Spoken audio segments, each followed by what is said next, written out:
And let me tell you, having delivered a virtual baby, it was relatively traumatizing. Congratulations. And thank you so much.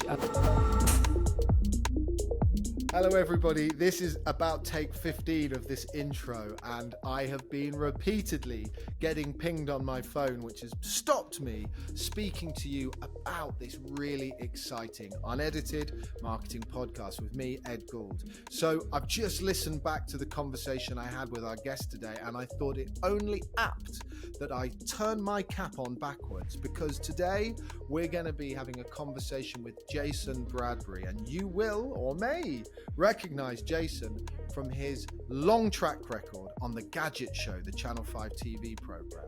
So we're going to get into talking about the Gadget Show and all the things that happened on that journey. But why is the presenter of the Gadget Show turning up on the Unedited Marketing Podcast? The reason? Jason teamed up with me in my day job as a creative director to work on a really exciting project for the New Zealand government. And he was making content for us and storytelling for us. And so I brought him on today to explore that idea of storytelling.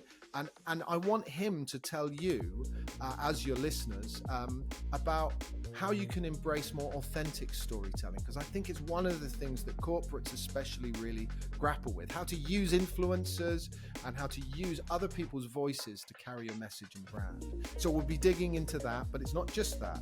We'll be talking about all things technology from the 80s to today. We'll be digging into influencer marketing, as I talked about, and also AI, because Jason is a very popular speaker on the corporate circuit on AI and technology, so he'll be sharing our views on that. And if you listen all the way through to the end, we're also going to dig into esports, which his son is heavily involved with, and he's going to give us a little bit of information about esports and how brands can engage with that. But one of the big bits that we're excited to talk about with Jason today is his new film, and it's an invitation to you, the listener, to think about how you could get involved in helping that film happen. And the film is all about AI, and it's super exciting. So there's tons to dig into. So if you're ready, as usual, sit back, relax, and let's roll tape. Welcome to my strange black box. You're in your own strange black box, I can see. Jason, I'm really pleased to have you here because you're going to bring a completely different vibe and feel to what we're talking about. Let's just kick off with introductions for those that don't recognize those rimmed glasses and backward hat. Tell us about who you are and why you're here and what you do. Ed, so first of all, thank you so much. It's such a pleasure. And you look shockingly healthy on that camera. So my name's Jason Bradbury, and most people know me as the host of the Gadget Show. And normally I've got used to, for the last 7 years since I left that show, which I hosted on Channel 5 in the UK for 12 years, doing all kinds of crazy stuff, which I'm sure we'll get into. And I'd be saying I used to do the Gadget Show, but actually I've recently started doing the Gadget Show podcast with Susie Perry, who was one of the original hosts along with me.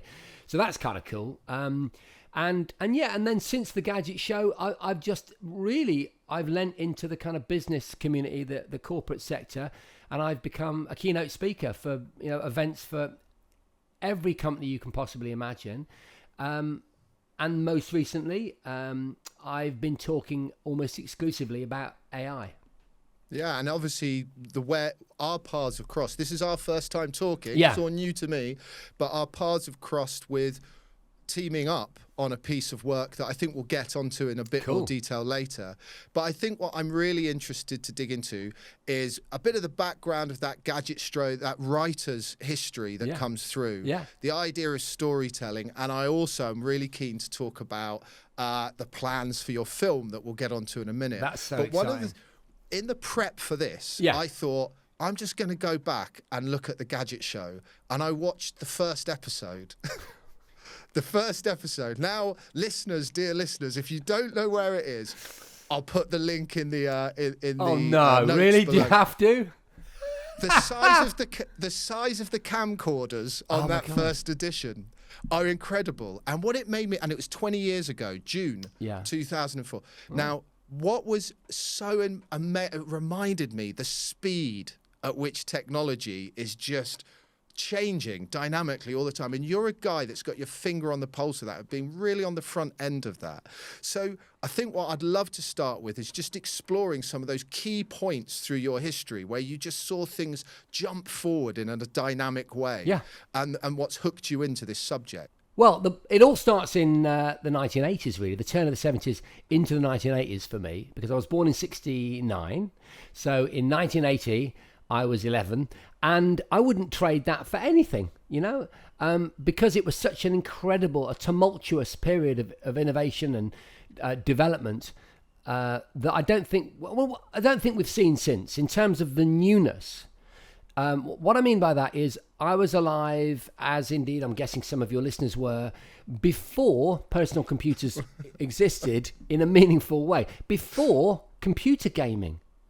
Apart from laboratory experiments, I'm talking about, being able to go down to your local high street and buy a computer game for the first generation of consoles, or to be able to buy the first generation of personal computers that were affordable for normal people. Things like the ZX Spectrum, or even before that, the first computer I had. Let's get this in context, right? My dad was a plastics consultant expert, worked for various manufacturing plants in the UK, because of course back then we used to make loads of stuff in the UK. And so I used to get these prototypes from companies like Sinclair Research. So I got the first Sinclair watch. My dad worked on parts. I don't know if they made them onto the Sinclair C5, the first electric vehicle that most people had experienced in terms of pop culture from Sinclair. But he made prototypes for Sinclair for all kinds of items, including the first generation of computers. So I'd get these things, weird computer peripherals and so on and so forth, and I'd test them out. And that's really where my love of tech, and also an understanding for the concept of innovation, of startup, of exponential growth, because I was seeing the very cutting edge of consumer electronics. So that you could say that the consumer electronics age was very alive in the 50s. The 70s, in terms of, domestic appliances, was really critical. But the 80s was different. Consumer electronics applied to every sector, from sports, personal transport, fashion, home computing, gaming, office work. And that's what I mean by it being a period that you can't really recreate. So there was a kind of BC, before computers. So you're kind of like a product of that environment, really, in terms of that ever-changing cycle. Yeah. Do you think it was inevitable that you'd end up doing what you're doing? Well, there was another side. I mean, if you want to talk about me, but I'm happy to do that. There was another side to me, which was I loved comedy and I loved entertainment. All right, and again, that's another big product of being a child of the television era, right? Which say my kids can't attest to. All right. And it was, Sunday night at the London Palladium. It was Tommy Cooper, Eric Morecambe. It was all the sitcoms. And so I had that in me. And I had a thirst to become not just an entertainer, but a comic performer, right? So that's the two. Okay. So geek, first generation geek, potential comedian. You can see why eventually, whatever it was, I don't know, 20 years later, 15 years later, I was doing, considerably longer than that. It was 20 years later.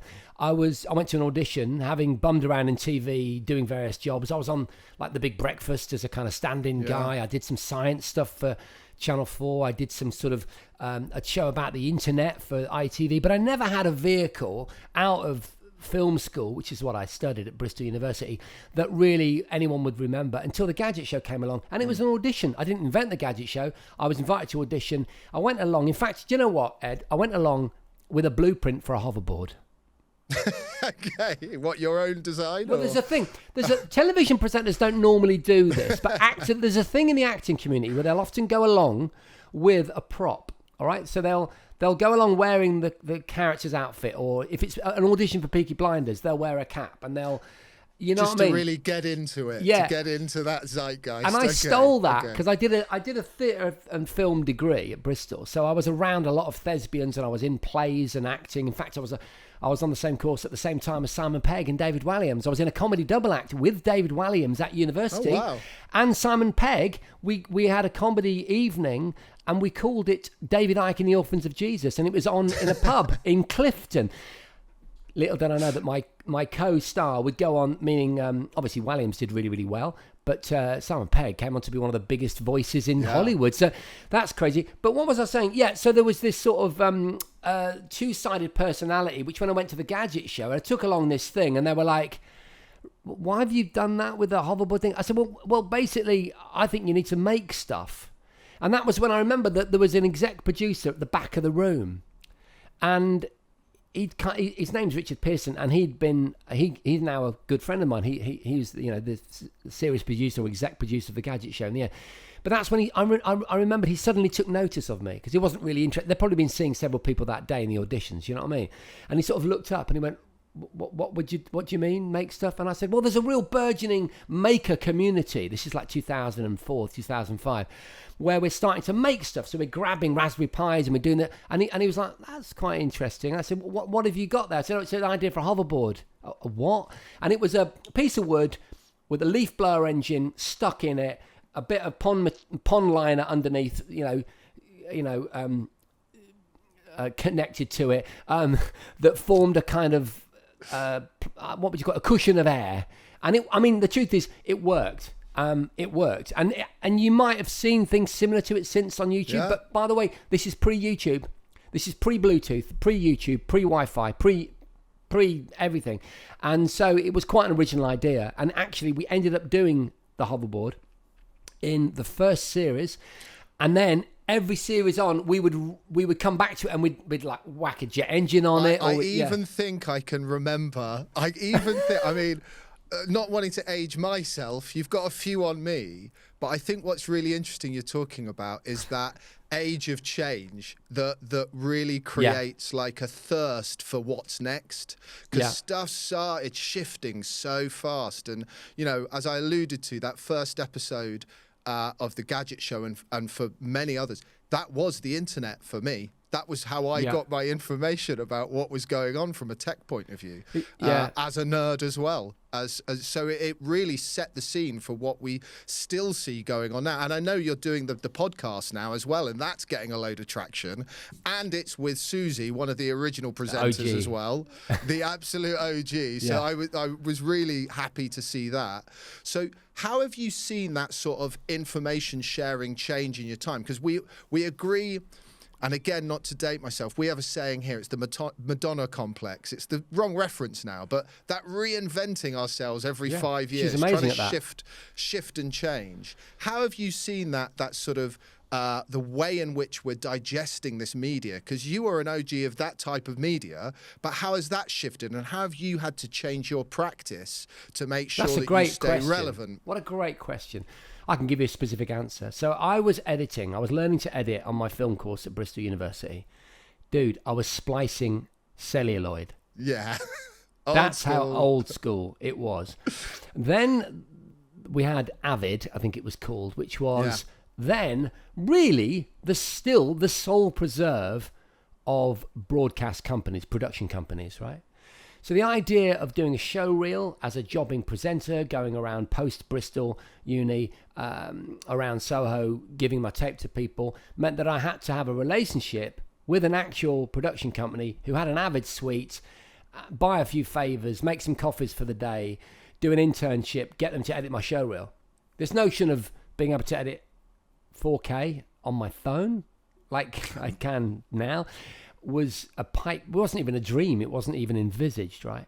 So they owned the keys to the kingdom. And this is a key concept. If you want to talk in general sort of philosophical terms around this, it's this notion of owning the means of production. Yeah. So, and that kind of becomes more refined with every generation of technology, right? The idea that AI, for example, is something that happens at IBM headquarters in New England. And I know it does because one of the episodes of the Gadget Show was me going and playing Jeopardy against Watson at their headquarters in New England, near Boston, I think it was, or New York. Now I can AI on my phone. 2 years ago, we were AIing using early versions of GPT with text-only input, and the AI was disabled. I think its references, I can't remember, but they were like 18 months old or something like that. We couldn't get anything more contemporary than that. Now I can talk to the AI, and it will reference stuff that is virtually up to the minute in terms of its available database. And the databases are broadening their availability. Platforms, the information that you can ingest and pass, as in, I think it, as in collating, look at, organizing. That those databases are becoming much, much broader, and larger in volume. So you can see that it's this continual change, which is of course led by exponential growth. And if you want to really understand the exponential nature of, say, personal computing, then you only really need to look at my first computer, a ZX80. And before we get on to the fact that it was 1K or whatever it was in memory, half a bit, extraordinary. Forget that. Before you even can utilize that extraordinarily small amount of memory, internal memory, you need to solder the parts together. Yeah. I mean, there were two options. One was £99 and it came ready-made. The other was $79.99 and you soldered it together, or you clipped the clipboard together. And that was a real Sinclair thing. Do you think there's anything we've lost? So let's agree, the barrier of entry, 4K video, AI, it's dropped hugely. So citizen journalism, citizen creation, arguably it's opened up a whole host of creativity and access to these things. Do you think we've lost anything from that soldering era that made you have to commit to the practice a lot more? Do you think there's any cons to the pros of where we are now, out of interest from someone that's doing it? That's difficult because, look, I react instinctively as a dad, all right, to the fact that my son, who's currently building, is converting his mountain bike into being electric, right? He's 14. Okay. Right? The lad can't even change a tyre. He's not stood at the roadside in the pouring rain, literally 7 miles from home when the sun's going down with water dripping off my nose. I can't even remember a time when I did that in Surrey. And it was actually in a triathlon. And I'm now, I'm on my second puncture, and it was amazing. I had 2 inner tubes, or did I borrow the second one? I can't remember. And I'm changing it in the pouring rain. And those kinds of experiences they feel really important to me. They feel fundamental. And I look at my son and I do that. I have to stop myself from patronizing him about the fact this is a fundamental life skill, because I don't know if it is. Maybe your listeners, viewers could comment on that. I don't know, but there are other skills. Like I'll tell you something. You talked about storytelling, and the point I made about editing on celluloid, right, is really interesting, because what that meant was that the nomenclature of filmmaking, the style of filmmaking, set the stage for television. And television evolved that medium, but it was all set in that sort of analog studio mentality, right? And that culture of filmmaking. And I'm still in that. So when I edit a video on TikTok and I show my son, who's 17, and by the way is a content creator. My son is actually a full-time professional esports player. I've heard the news. I was going to get onto that in a second, actually. But with pleasure, I'll just make this quick point, and that is that he'll look at my edit, and he'll just laugh and say, and effectively he'll say it's just too slow. My storytelling is considered, and it's still back in the days of celluloid. It's back in the days of 80s movies. And at first I resisted it, Ed. I resisted it. Like I resisted vertical format video. I thought, what an abhorrent concept. But once you are open enough to listening to these youngsters, right, these digital natives, you see what I mean? You start to realize why things are evolving. And there's obviously a reason for it, and they can express that if you're willing to listen. The reason I'm prodding this, and I want to contextualize what we're talking a little bit about, and on UnEDited, we often talk to CMOs and marketing leaders who are trying to think about how they take their brand to market. And they're presented with the idea that it's never been easier. AI will solve all of your woes. You can edit quicker. You can get the person to do social media who's the intern because that's technology and young people should do it. The lack of interest in actually working through a practice and understanding that leads to people taking an easy option that sometimes doesn't bear the fruit that they really want from it. So for me, I think it's what's the best of both worlds? How do we not forget everything that we've learned from having to change a tire at the side of the road and all of that? But how do we embrace, as you're saying, these new ideas? And obviously central to this is who's it for? What's the content for? Who are you making it for? And actually, if you're making it for me, I want those 80s celluloids. That's what I'm in for. It's great. So I think this challenge that now not just marketeers but creatives have is the idea, or the fear they've got, is that AI is going to replace fundamentally the center of what they do. And obviously, I don't know what I'd love to hear your take on it as an AI speaker, but from my point of view, that misses the point. These are the tools Completely and the levers that we pull. So can you talk a little bit about how you're not worried maybe about AI taking over those aspects, and how, if you were talking to a CMO or a business leader about how they embrace these things? At the events that I now pay the mortgage with. So I do all the time. And sorry, I hope I didn't cut you off there. No, you go. I'm ready. Go. But I'm with you. But because this is the question that I talk about every working day, right? When I'm working in the events, the corporate speaking arena. So what I would say is this: it really depends what you do, right? As to whether AI is going to take your job. And I've got this kind of T-shirt approach to things, and I often go, "Oh, that's today's." Someone will say something in the cafe, and I'll go, "That's today's T-shirt." It's one of my favorite catchphrases, right? And I think one of the best T-shirt ideas I came up with recently was. AI stole my job and all I got was this lousy T-shirt. And I think that's a really good iteration of a kind of job that AI will threaten, which is the sort of T-shirt writing phrase and the digital production of things like T-shirts. The T-shirt. But interestingly, what's fascinating about AI is it'll also take a much more refined technical job like legal researcher. So I'm not a lawyer, but I understand that there is a kind of overall overriding idea that lawyers are good at finding precedent for legal cases and applying that to a contemporary case. And that's what legal researchers do. Well, that's what AI does in a millisecond, it's in a heartbeat. heartbeat. Perfect model for AI. There's never been a better example. And the natural language Look at a million different things and then pull back some answers. Yes, but all that means is that highly educated legal brain gets to do something else in law that I'm not qualified to talk about because I don't know anything about the legal profession. That's all it means. It means a sideways movement. And that's scary. But I'll tell you what, I'm going to say one last thing though, Ed, and this is the critical point. So those are the areas that are affected by it, right? But there are other things in life that are not only unaffected by the eventual and inevitable arrival of a kind of much more general AI, and that is quintessentially human endeavors. So for example, in the 1970s, if you'd looked at all the SO stations and hotel foyers, and you'd have thought we're never going to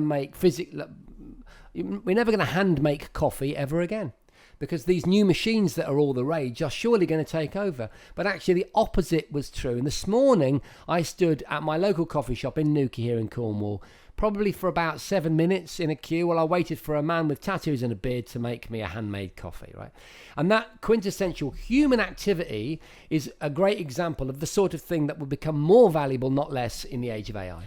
I think there's two things. I'll come to the second, but your example of the legal profession. So with my other hat on, no hat on at the moment, but we represent something called the Solicitors Charity that represents individuals in the legal profession in the UK, in England and Wales. Now, we know, I'm not an expert in law, but I am an expert from creating a lot of content, at the level of burnout young lawyers have from doing the type of tasks that you've just talked about. Yeah, exactly. So what would happen to a profession if you could augment it with this incredible power? What value could those legal experts bring to us at our time of need? that would actually mark them out as being worth spending money with. And these are the sorts of things that people are avoiding thinking about the benefit because they've just got this knee-jerk reaction. Certainly in marketing, there's a lot of fear. And we've been, as an agency and with our clients, trying to work out how you embrace these different tools for the good rather than for... And it is changing things. I've got a good example. We're going to talk about the movie at some point today, aren't we? And one of the things that I'm doing at the moment is I'm learning to be a marketeer. And I will be racking your brains. I'm learning to be a host. And one of the things that's become clear to me, right, is that because the general route to my inbox is via things like MailChimp and all the other kind of services, there are others available.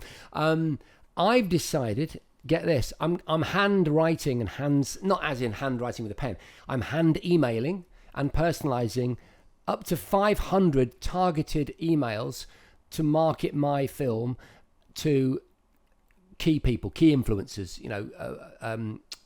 vloggers, journalists, so that they can get the message out about the Kickstarter that we're hoping to launch soon.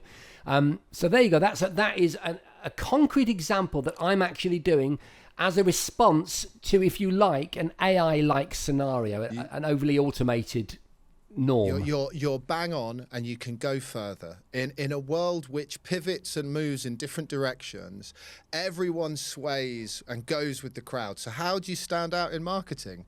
Do something different. Yes. Apple have that for a reason as the difference is what makes you stand out, and homogenized messaging is an easy thing to do, and you'll never get fired for it, CMOs. No one will go, oh, you said the wrong thing, but maybe no one will give a toss either. Yeah. I'll give you another example. There's a client partner we're helping they have a heritage steam railway, they're trying to restore one of the original trains that brought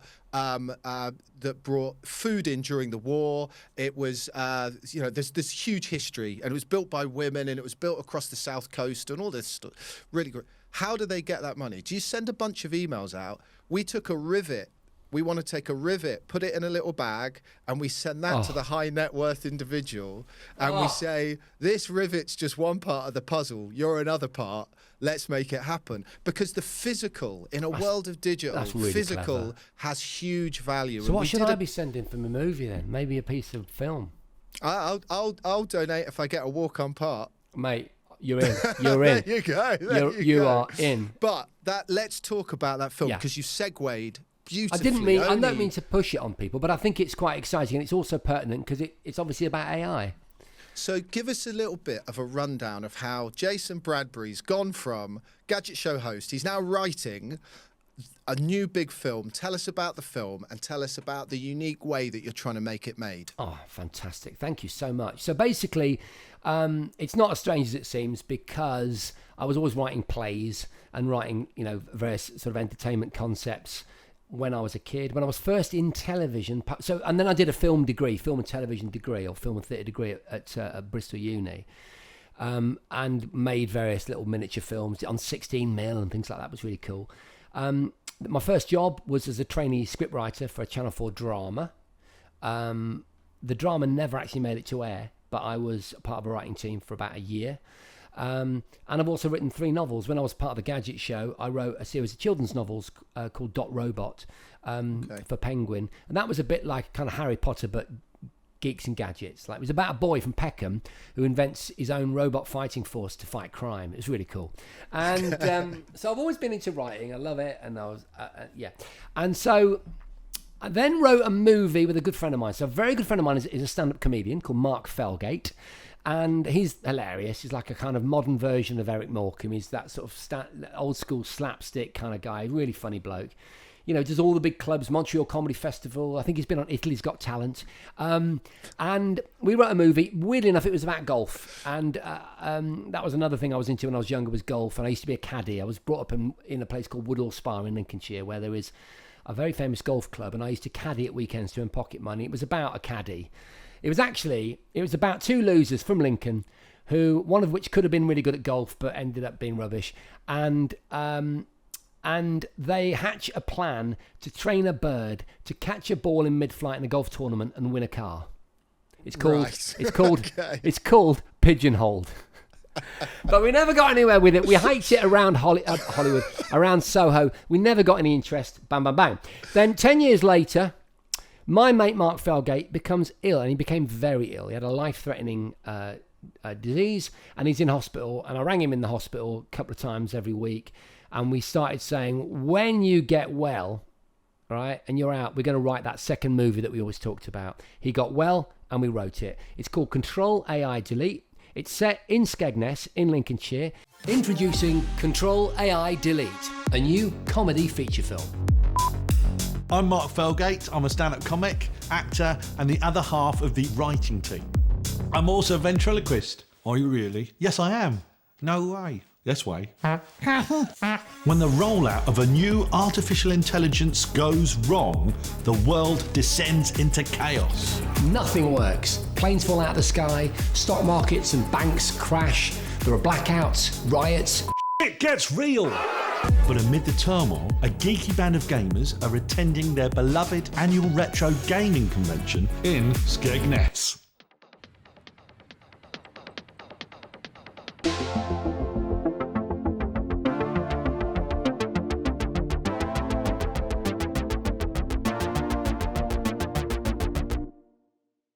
It involves the same character from the previous golf movie called Smit, who now works in a supermarket, and it's the same bunch of loser friends who are absolutely lovable but have achieved very little in terms of life goals.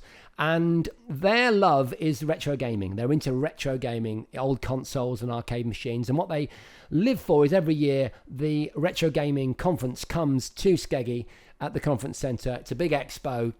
That's them. But running concurrently to that in the real world, in the larger world, on the newscasts, on the TV in the lounge, and on the television in the corner shop or whatever, you notice that an AI is being rolled out globally. All right, it's been rolled out, and that's what happens at the same time as that they're at the conference, at the expo.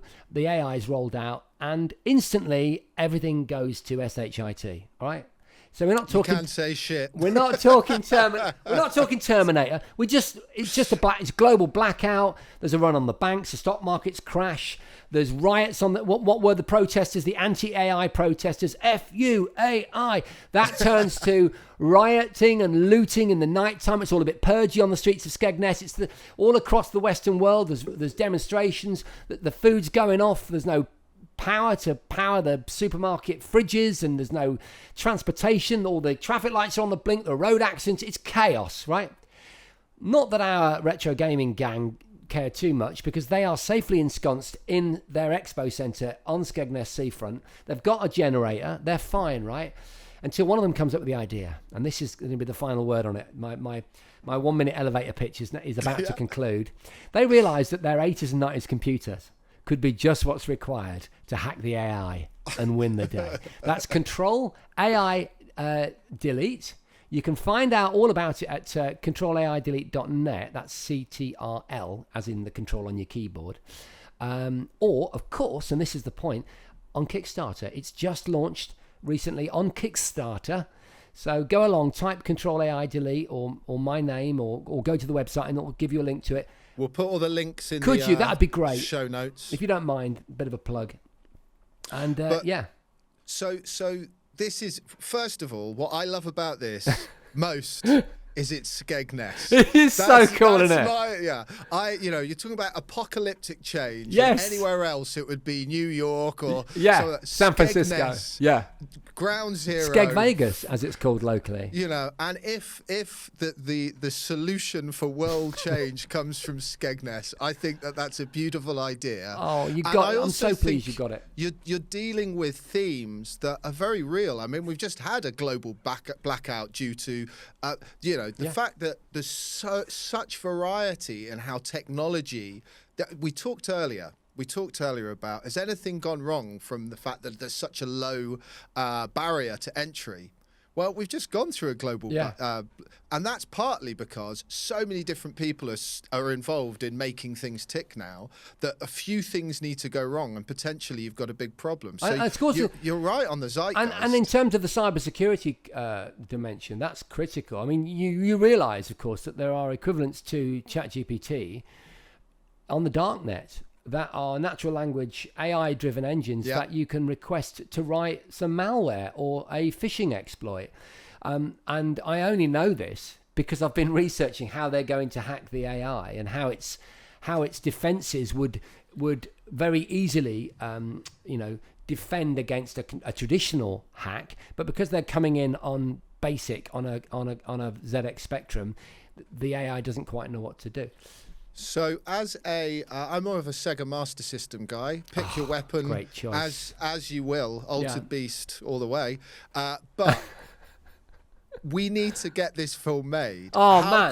How can corporates or individuals, what do you have to raise? There's a Kickstarter on now. We'll put the links in below. Thank you so much. You've got to raise some money. When do you hope it will be out? What are you hoping for? We hope to film in 2025. We hope it to be out before the end of 2025. When I say out, if you've pledged on the Kickstarter, so just for those people that might not know what Kickstarter is, you go along, there are all kinds of cool projects going, and we give you, we offer rewards, a whole bunch of rewards, from the cheapest, I think, is £6, right down to being an executive producer on the film. You can buy that privilege, or an associate producer. You can buy that role you talked about, Ed. You're going to get it for free because of this great podcast. I'll pay for it. But you can pay to be an extra. It's called Riot Star, and you get to be in the riot. You can be riot leader, and you can be on the front of the riot, and it's got a featured extra role. You know what, Jason? At time of recording, it's about time we had a positive riot in the UK, isn't it? So that's a good thing. We won't get into that.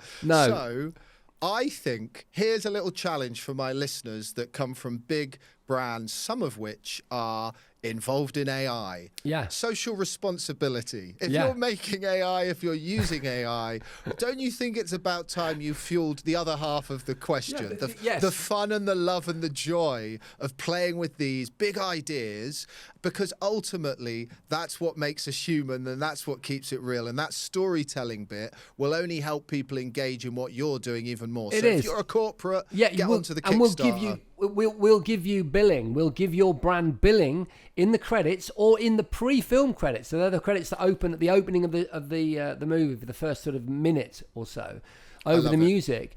And I don't know how you do that. I guess I could put a tier in there. Actually, I could add a tier even now. Call it a corporate tier. Why don't I do that? I'll pop it in there and see if that's in there, and have a look. But there's also other stuff for people if you just want to buy a cool cap, or you want to buy a hoodie with a logo on it, and there's all that in there as well. You teamed up with us to make some very short form, single-handed made, I think, content and stories about technology for our client, the New Zealand government. So the See Tomorrow First campaign, and again, we'll put links in the show notes. I was just rewatching some of that content, but I think what it showed me is that because of the barriers dropped, and because brands are able to tie in with people like you that are authentic subject matter experts, we're able to help our client, New Zealand, frame how brilliant some of its innovators are in a really human way. Do you want to tell us a little bit about what you did for us and how that came about? Well, first of all, it was great because it was an open brief. It was like, Jace, we trust you to make some content. What do you want to do? We decided on 3 videos about some cool tech startups in the New Zealand tech sector.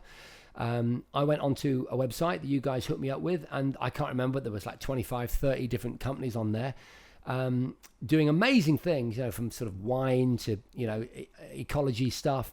But the first one that I think stood out was there was a gaming company who make a...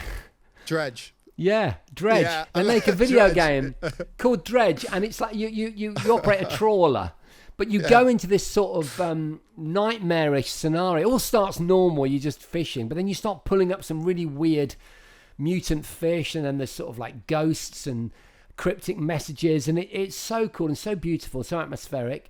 So I picked that one, and then I looked for another idea that was completely different, and I found this great company. What they do is, let's say, for example, this T-shirt, I bought it because on the label it says it's 100% organic cotton. How do I, as a consumer, or you as a buyer, know that that's actually the case, and that you're not going to get caught in some awful social media situation where someone finds out that actually it was made, and that it's not organic, or that it was made in circumstances that aren't very nice, like with youngsters on the production line or whatever, which has happened to certain brands across the UK recently.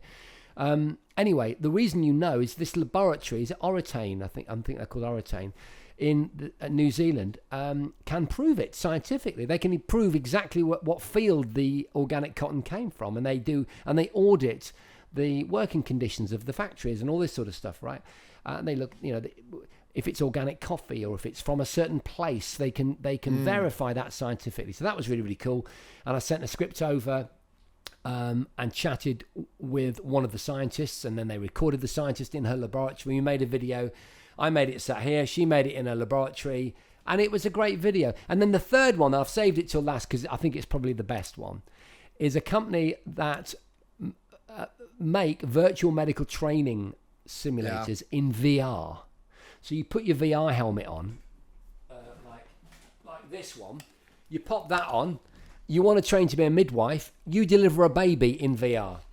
And let me tell you, having delivered a virtual baby, it was relatively traumatizing. Congratulations. And thank you so much. Mom and baby are doing really well, by the way. Good. And I don't need to say any more, because I'm guessing people watching and listening to this podcast know what an amazing idea that is, and what a cost-saving exercise it is. Well, the main point, though, is, and they are brilliant businesses, and there's tons of brilliant businesses and innovators in New Zealand for our client, but there's tons of brilliant businesses and ideas everywhere. And the link between me understanding and validating that is it being presented in a human, authentic way. And what I loved about what you did with Dredge, I don't know whose boat that you boarded and whether you had permission or not. There's a story about that.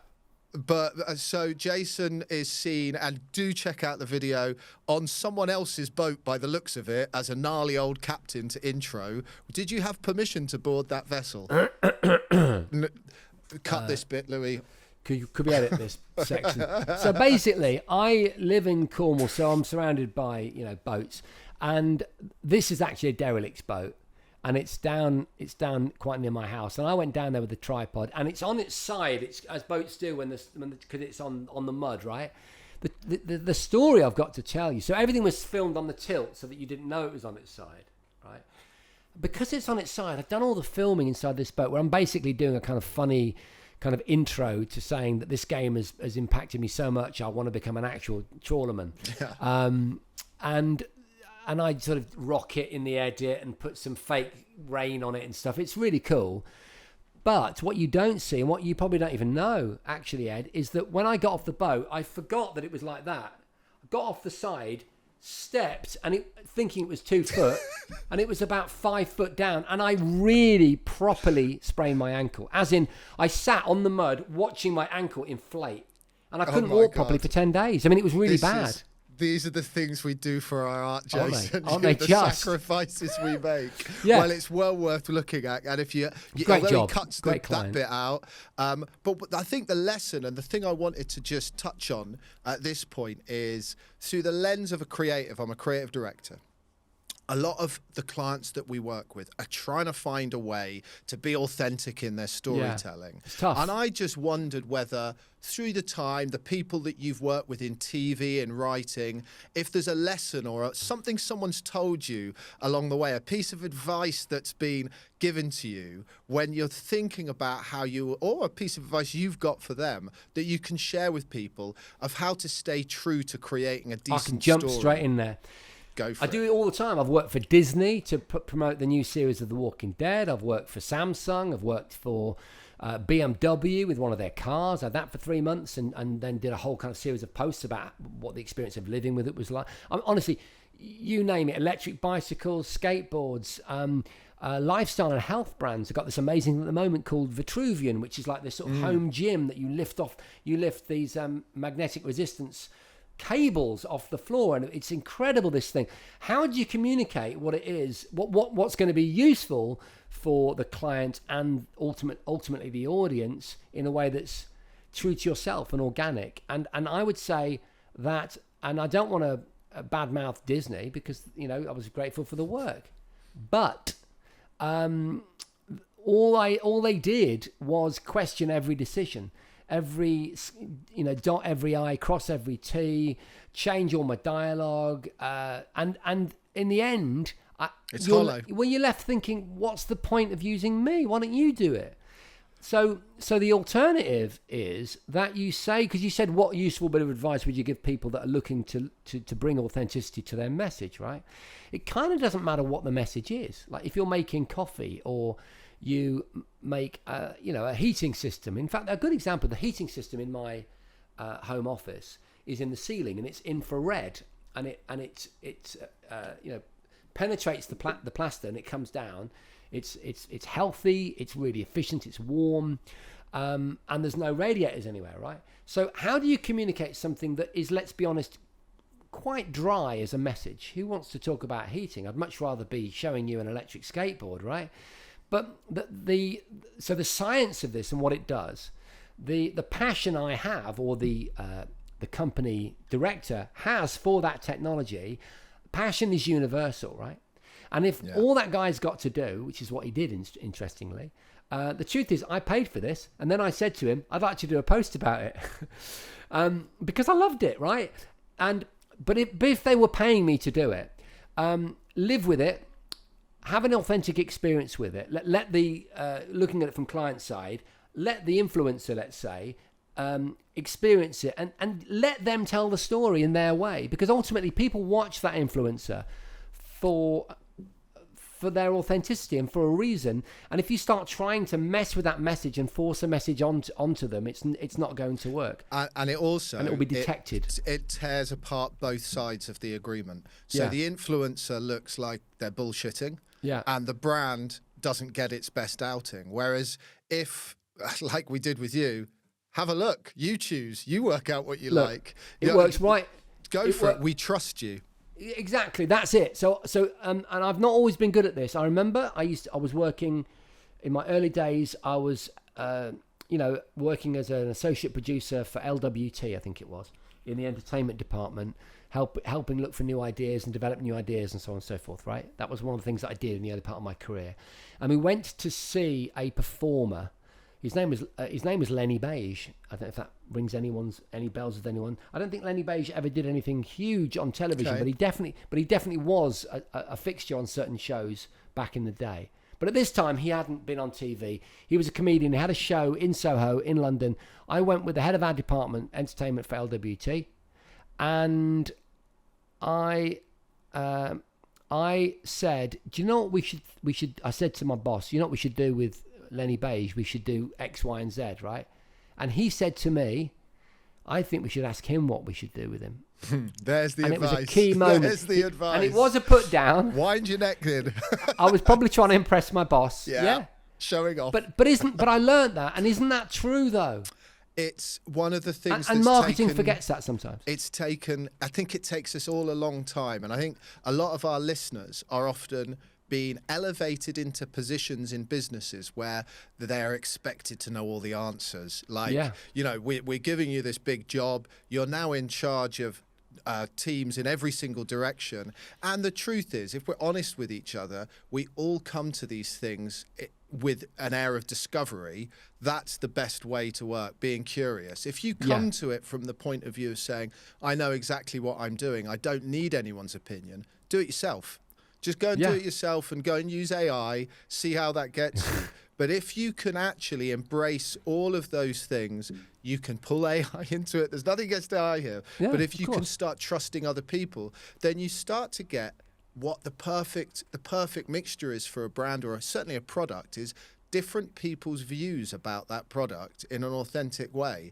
And that's what you gave us. And that's what we tend to do with a lot of the influencers we work with my agency hat on.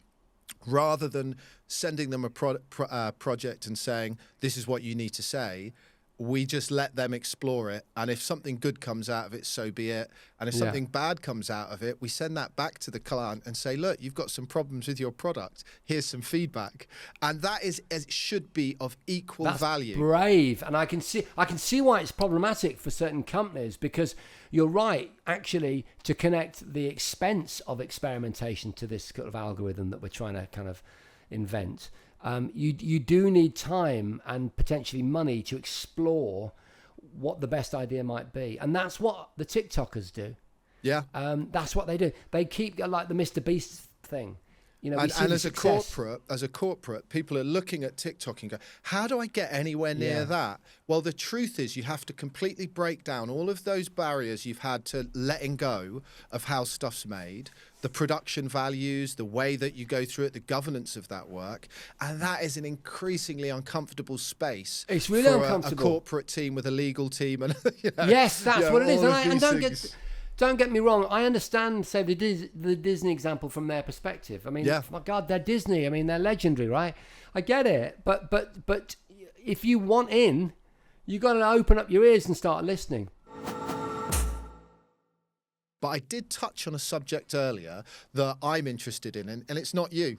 It's your son, the gamer, the e-gamer. So just a small bit. Okay, what I was interested in is, as a dad, watching a son do amazingly in this space, which is the fastest growing, I think, probably media element there is that we've got going. Yeah.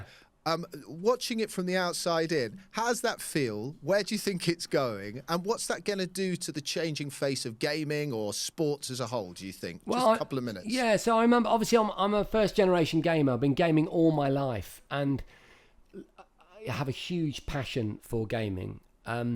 So it wasn't a surprise that my eldest son kind of expressed an interest in doing it. Well, first of all, was doing it all the time to the detriment of his schoolwork.